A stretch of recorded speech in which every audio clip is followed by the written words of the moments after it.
Good evening, everybody. I'm just going to do a journey today. I'm going to allow Spirit to guide me. Sometimes when you sit down, you think, okay, what am I going to do my journey on? What am I going to do my journey on today? And there's so many topics. There's so many things that are being done by other people. I look at a lot of what people are doing, and I look at what Spirit tries to portray and what a lot of the times, what is being said in the journeys I do for other people, do for myself. And I look back and say, okay, it's a very simple thing. People need to go within themselves to find the truth. People need to start taking responsibility for their actions. People gotta stop blaming other people. People are gotta do blah, blah, blah, blah, blah, blah. We need to start taking responsibility for ourselves. It's very easy to blame other people. It's very easy to not take responsibility for things. It's very easy to be fearful. It's hard to be a good person when you go through life and people try to take advantage of you. They try to discredit you. They try to go through so many ways if you disagree with what they have to say. How many times have you actually had something that people disagreed with you and you tried to come out and say it, and then somebody that is louder, has more friends, or blah, blah, blah, blah, and all of a sudden everything you have to say is drowned out. It's never heard the way that you would have liked it. There's a lot of people in the world that say very little, are super popular, but they really don't say anything in substance, because people, a majority of people, don't want to hear substance. They want something to instantly go, all my problems are solved. I don't want to solve them myself. Why would I ever want to solve my own problems? I just want everything just to go and be done with. But that's not real. And until we become real, we're kind of hooped. We're not going to get far. And you always hear about Ascension and everything else. Do you think Ascension is going to happen just like this? That we're just instantly going to be here and we're gone. But we're not willing to make the sacrifices for Ascension to happen. How is that going to happen?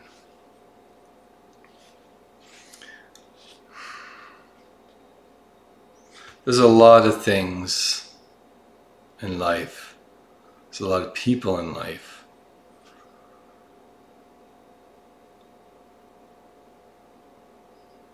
that want to make us not believe in ourselves, to want us to be superficial,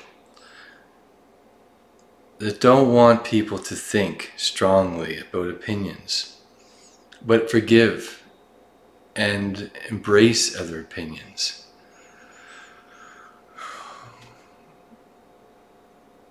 The best way a person believes that they're stronger than you is by making the other person feel weaker than you. But it's not true. By making another person feel weaker, you are weaker than they are. By making a person feel good about themselves, about stronger with their own heart, that's what makes you stronger. Our society is based around the understanding that you have to be fearful. You have to do whatever you can to get to the top, no matter how many people you hurt. To be shallow, say very little but say a lot about nothing. To sing about things that aren't important. To create an environment that people follow instead of think for themselves. Create a world where there's very little love, because people forget how to fall in love. People forget how to be love.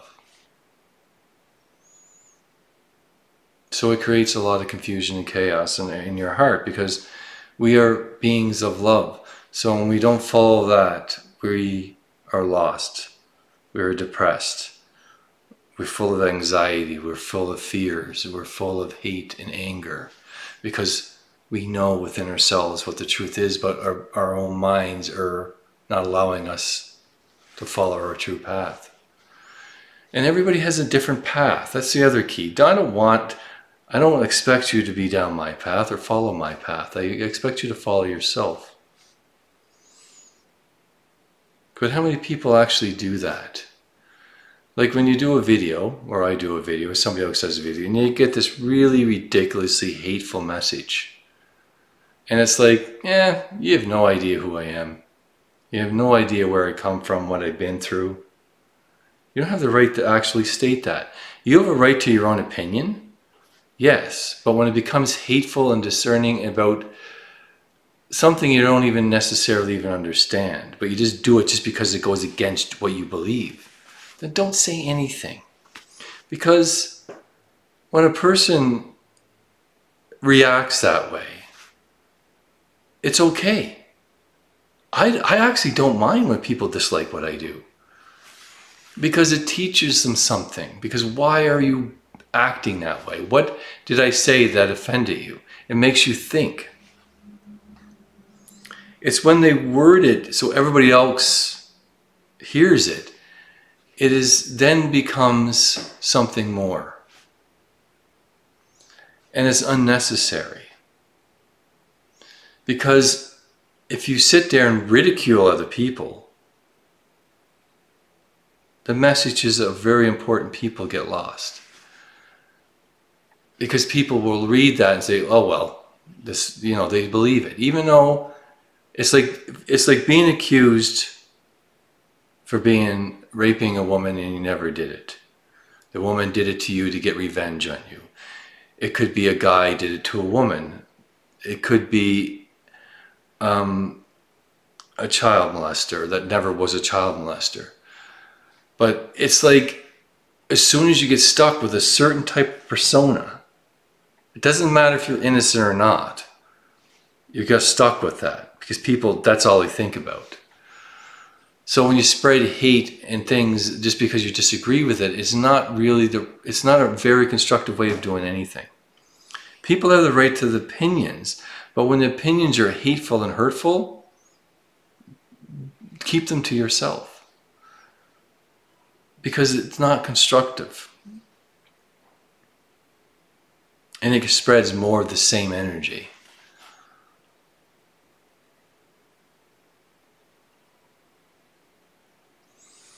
And it really only hurts themselves. Truly.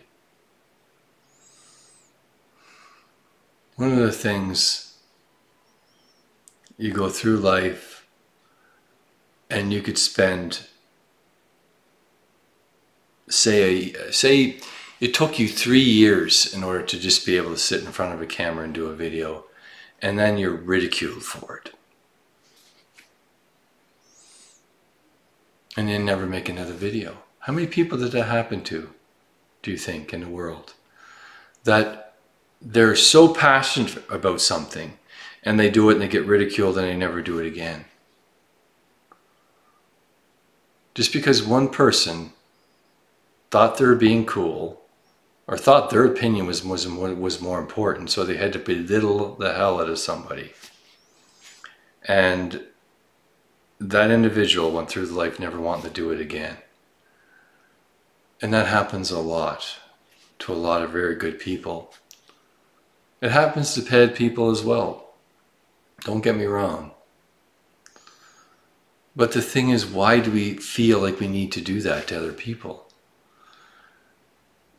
We used to have a culture that we raised our kids together in a group.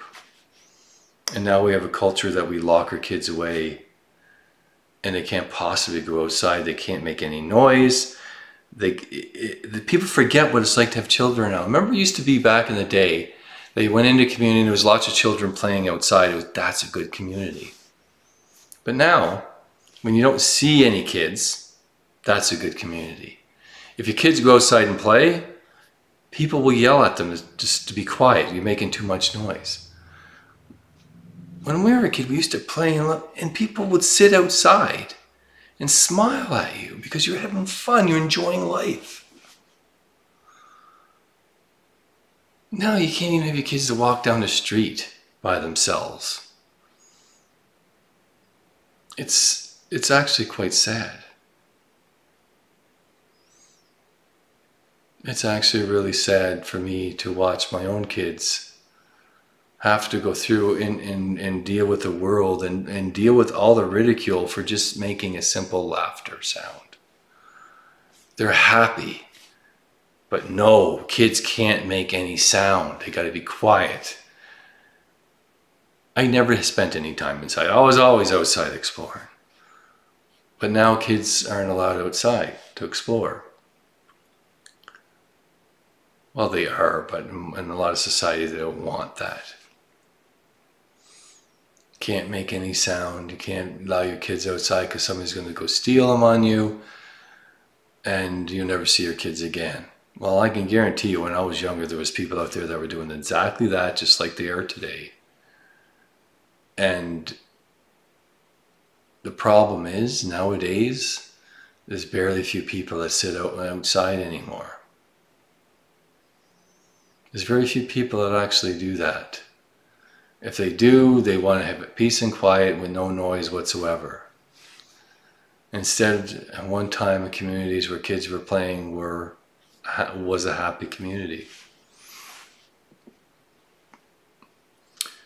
But enough talking about that. Let's actually go into a journey and see what Spirit has to say. Anything. It doesn't have to have anything to do with what I just talked about. But I want to know what message they want to give to the audience today, to the people watching this video.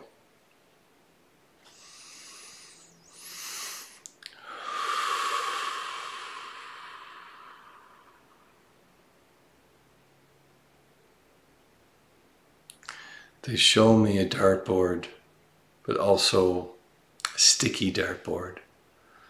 So you can throw a dart at it, sticks, and you can't get it out. And then there's also flies that stick to it. It's like fly paper, but it's a dartboard. You can throw things, and flies stick to it, bugs stick to it. It even shows me a person stuck to it. And it's like, this is what the ground of the world looks like. It's like we have the world, and now the grass is this sticky substance. So we go outside and we're stuck in place and we have a hard time moving. And people throw things at you from a distance. It shows a guy in a balcony throwing stuff down at this person that's stuck in a paper, trying to hit him. He's mad at him. He's mad at this person. I say, what did the person do?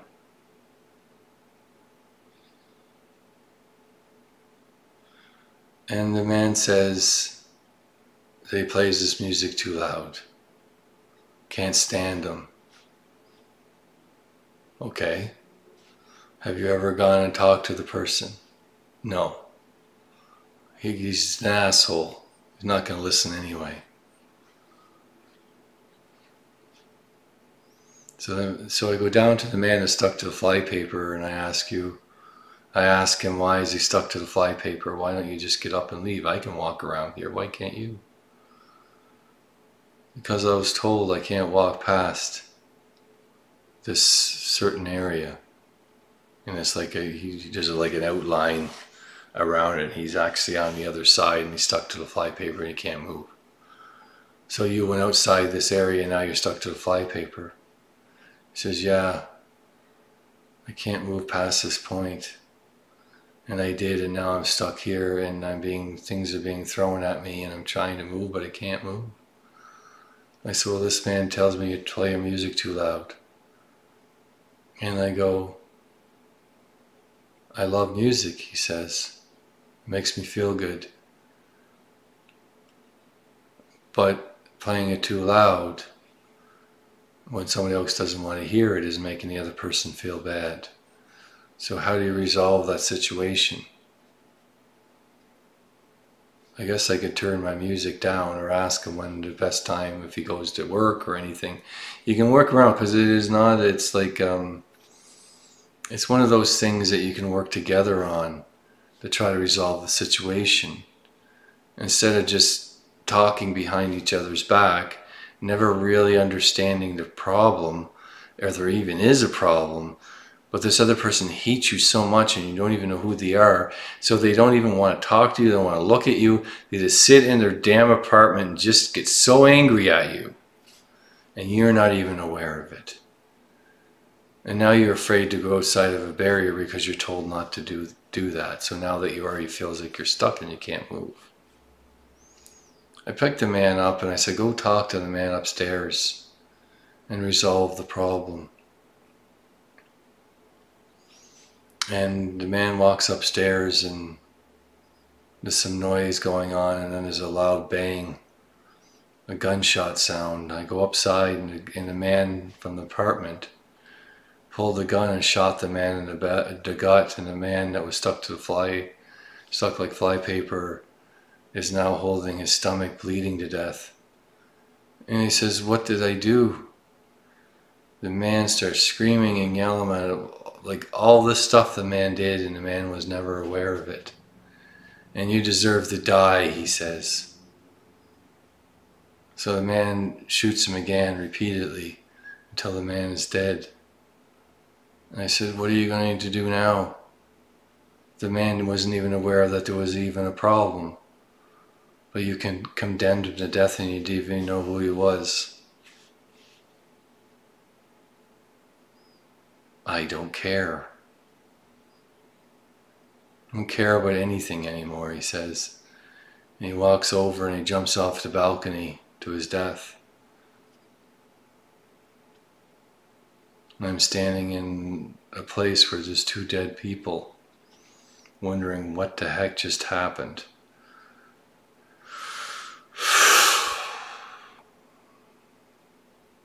I'm in the desert now, and I'm walking along the desert, and it's hot, very, very hot. I actually have no shoes on, and it's burning my feet, but it's like, it doesn't seem, I'm not going ow, ow, ow, ow, but it's hot to the feet, and I'm trying, what the heck am I doing without any shoes? And then I realize that I'm naked, I have no clothes at all, and I'm walking. This doesn't make any sense. Why am I walking naked in the desert? And then walking down, and it switches from the desert into a mall, and there's people staring at me, and I'm wondering, I'm still totally naked, and it feels like one of those naked dreams, but people are just pointing and not saying, and they're just walking by and they're just pointing at me and just kind of chuckling to themselves and continue the walk. And so I just stopped and I said, why am I walking around naked? It's such a weird, I'm asking the spirit world this, why am I naked walking through the mall? There's got to be some point to this. And I stamp my fingers so I have clothes on. And now everybody goes about doing the regular thing and nobody's pointing at me anymore. And nobody's saying anything to me anymore. But what the spirit world says is that all these people walked by you and laughed and ridiculed you for being naked. But not one of them actually came to you and asked you why you're naked. Okay, never thought of that, but that's a good point. Don't you find that strange? If you walked into a village 10,000 years ago, naked, the first thing people would have asked you is why you're that way. They would have brought you in, they would have fed you, they would have given you clothing. They would have helped you. But instead of helping people now, people will look at something odd and different and laugh and giggle about it and even take some pictures and post it on a site. but they won't ask you why you're that way. They won't ask you anything. They'll avoid you. They'll be afraid to talk to you because there's something wrong with that person, even though there might be nothing wrong at all, that the person just might have been, somebody might have stole your clothes, somebody might have beat you up and stole your clothes. It doesn't matter because they will never confront you to find out what the truth is. So I'm getting these messages and they're coming through, but I don't see anybody revealing themselves of who's giving me these messages. And I get a voice that says, does it matter? And I said, I guess it really doesn't matter, but sometimes it's nice to know who is relaying the message so other people are aware of it. Then he shows me that there's a man sitting in front of a church. He has a bell and he's talking. He's rattling this bell and yelling, and he's actually kind of like trying to get people to come into his church. He's being vocal about it. And again, people walk by, certain people stop, they'll look, and the guy will then stop what he's doing and have a conversation with them. The odd person who's in a church, people keep continuing by. They're showing me this scene. And then they show me a scene with an unwell-dressed guy saying the same thing, doing exactly the same thing, except he's got torn clothes. He looks like he hasn't bathed in months. His hair's all gross and like missing teeth, and people will totally avoid him. People will say that he's crazy, he's a lunatic. Like, why is he in front of the church? How has the church put up with that? Why hasn't the church done anything about it? But nobody actually asks or talks to the man at all. Just totally ignores him.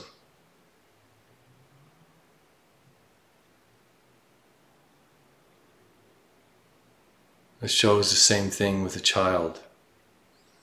There's a child that is lost. I know I've seen things like this before, but he's really wanting to hit home a specific message. The child is well dressed and is lost, and people are coming all over the place to help this child. Then there's a man. He's an older man.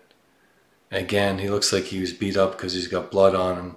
He's got a bang in his head and his blood coming down his face.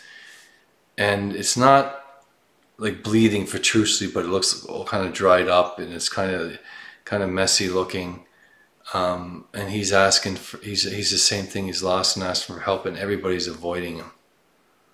There is one person that does come and help him and ask him if he's okay, and then realizes that the man was just beat up. He calls the police, and then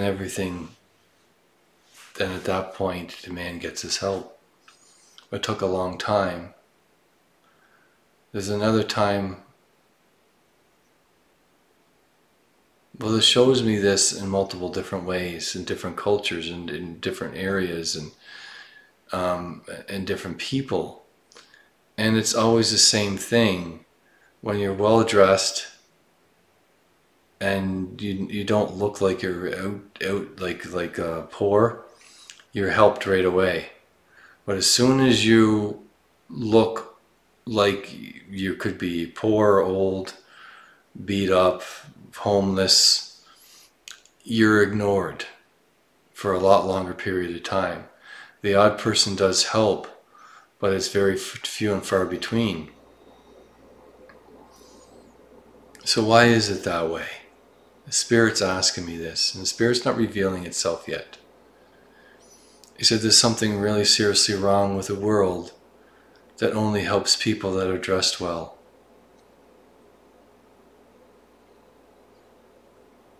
Shall we take a world and strip it from its riches so there's only left with the poor? Will that make people start to realize what is important in life and who to help and who not to help?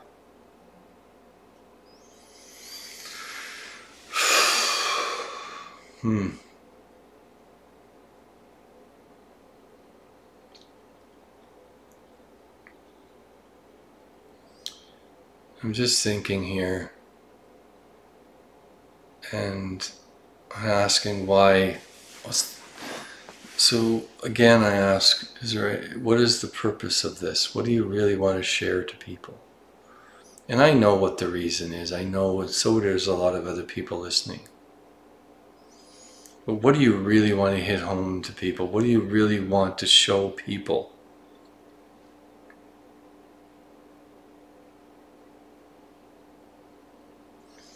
And he shows me a family holding hands. But it's not just a family, it's a group of people holding hands, helping each other. And it's like they're walking in these winds and storms, and we're all helping one another get through the difficult times. He says that's a strong culture, that's a strong world, that's a strong people. They will live a very prosperous, healthy life. Then they show the world today. Everybody's locked in their own houses, barely communicating back and forth. Almost nobody knows their neighbors. We don't even know how to talk to each other on the streets. We barely talk at all.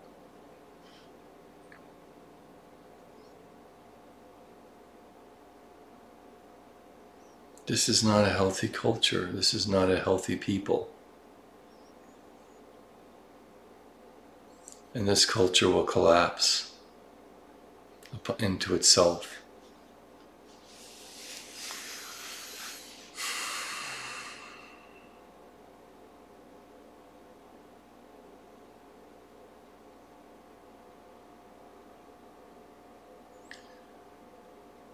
The spirit actually folds itself into an orb and explodes into a bright light.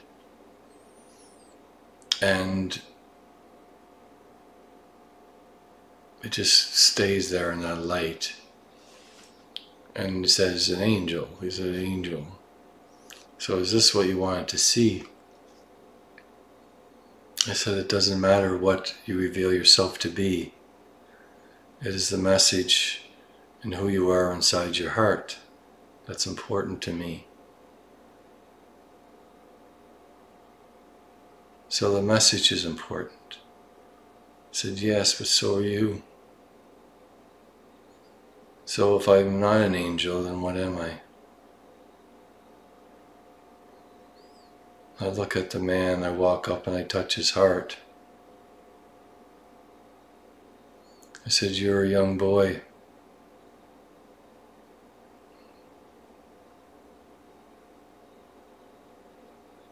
And all you want to do is have a family to love you. But you went through many lifetimes with nobody loving you. Because every time you came here, you chose a very difficult lifetime. A lifetime that you had mental illnesses, gross diseases, and you're ridiculed for it. You're treated like a piece of dirt for many, many lifetimes.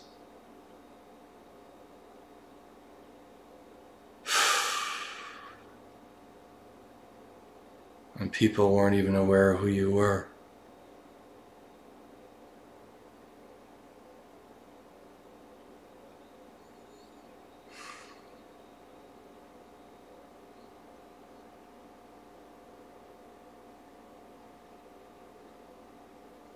But there was a few lifetimes, wasn't there, where people really did love you for who you were.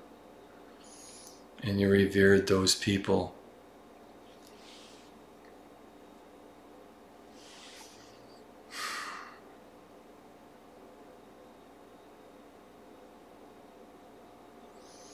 So, do you wish to tell the world who you really are?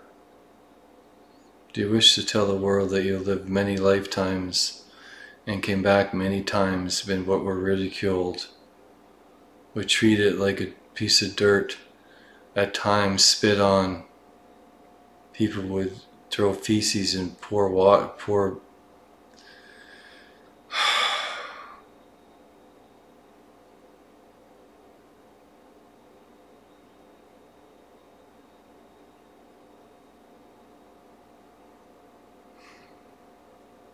it is pretty disgusting how people were treated.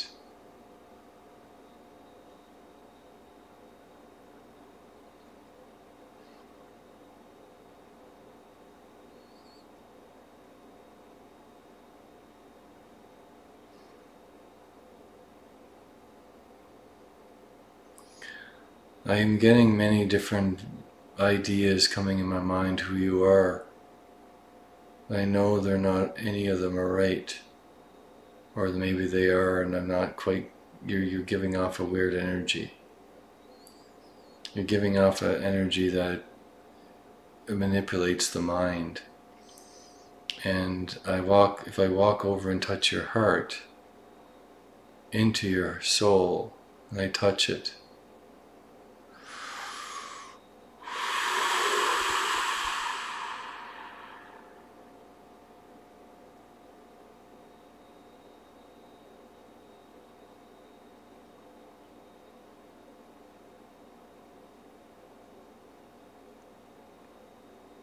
it's because you're not one spirit, are you?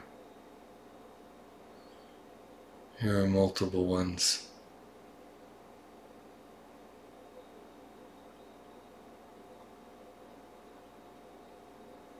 One is Buddha, another reflection is Jesus.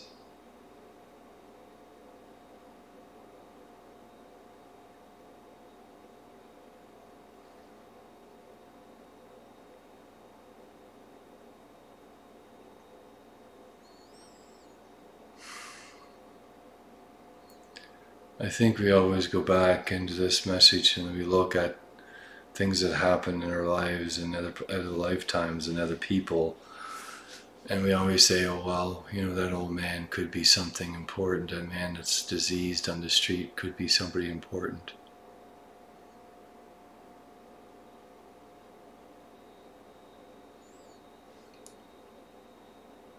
I guess they can be, and we know they are inside our heart at times.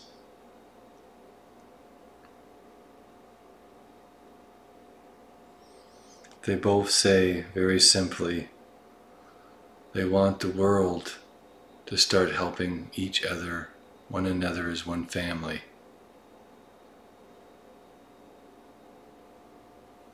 As equal brothers and sisters.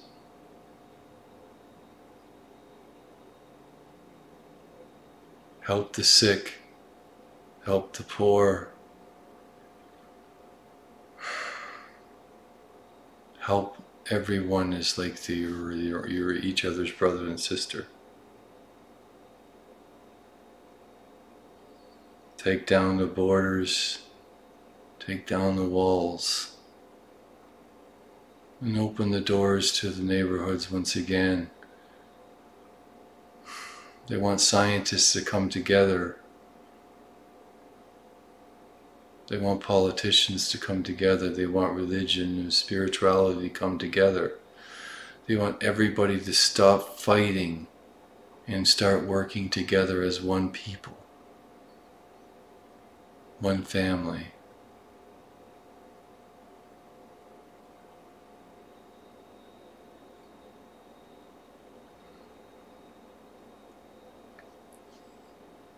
That's all they're going to say.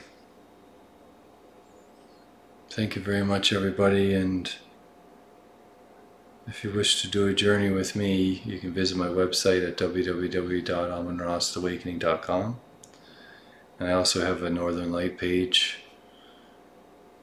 You can take a look at my Northern Light pictures at www.josephbradleyroars.com. Thank you very much, and have a great evening.